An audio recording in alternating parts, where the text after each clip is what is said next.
अग्नि और सोम के स्वरूप का विवेचन तथा जगत की अग्निशोमात्मकता का प्रतिपादन।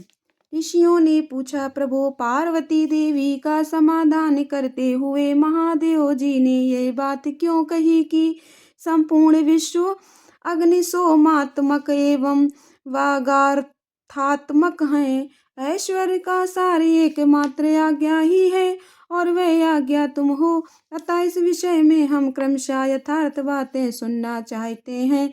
वायुदेव बोले, महर्षियों, रुद्रदेव का जो घोर तेजोमय शरीर है उसे अग्नि कहते हैं और अमृतमय सोम शक्ति का स्वरूप है, क्योंकि शक्ति का शरीर शांति कारक है। जो अमृत है वह प्रतिष्ठा नामक कला है और जो तेज है वह साक्षात विद्या नामक कला है। संपूर्ण सूक्ष्म भूतों में वे ही दोनों रस और तेज है। तेज की वृत्ति दो प्रकार की है, एक सूर्य रूपा है और दूसरी अग्नि रूपा। इसी तरह रस वृत्ति भी दो प्रकार की है, एक सोम रूपणी और दूसरी जल रूपणी। तेज विद्युत आदि के रूप में उपलब्ध होता है तथा रस मधुर आदि के रूप में। तेज और रस के भेदों ने ही इस चराचर जगत को धारण कर रखा है।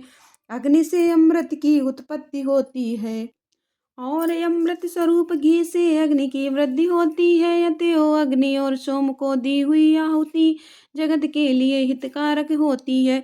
शस्य संपत्ति भविष्य का उत्पादन करती है, वर्षा शस्य को बढ़ाती है। इस प्रकार वर्षा से ही भविष्य का प्रादुर्भाव होता है, जिससे यह अग्निशोमात्मक जगत टिका हुआ है।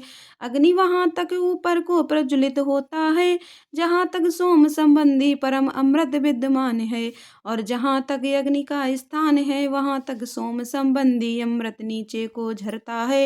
इसीलिए कालाग्नि नीचे है और शक्ति ऊपर। जहाँ तक अग्नि है उसकी गति ऊपर की ओर है, और जो जल का आप्लावन है उसकी गति नीचे की ओर है। आधार शक्ति ने ही इसे ऊर्ध्वगामी कालाग्नि को धारण कर रखा है तथा निम्नगामी सोम शिव शक्ति के आधार पर प्रतिष्ठित है। शिव ऊपर है और शक्ति नीचे तथा शक्ति ऊपर है और शिव नीचे। इस प्रकार शिव और शक्ति ने यहाँ सब कुछ व्याप्त कर रखा है। बारंबार अग्नि द्वारा जलाया हुआ जगत भस्मसात हो जाता है।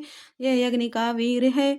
भस्म को ही अग्नि का वीर कहते हैं। जो इस प्रकार भस्म के श्रेष्ठ स्वरूप को जानकर अग्नि इत्यादि मंत्रों द्वारा भस्म से स्नान करता है, वह बना हुआ जीव पाश से मुक्त हो जाता है।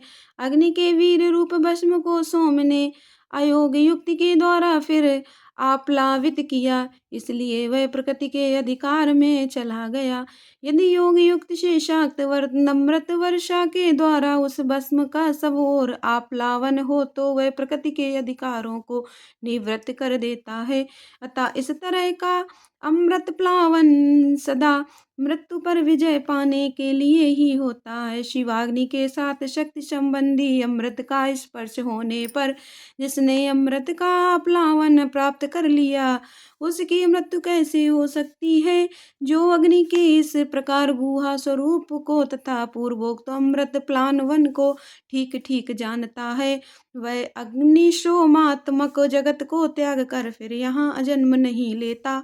जो शिवाग्नि से शरीर को दग्ध करके शक्ति स्वरूप सोम अमृत से योग मार्ग के द्वारा इसे आप्लावित करता है, वह अमृत स्वरूप हो जाता है।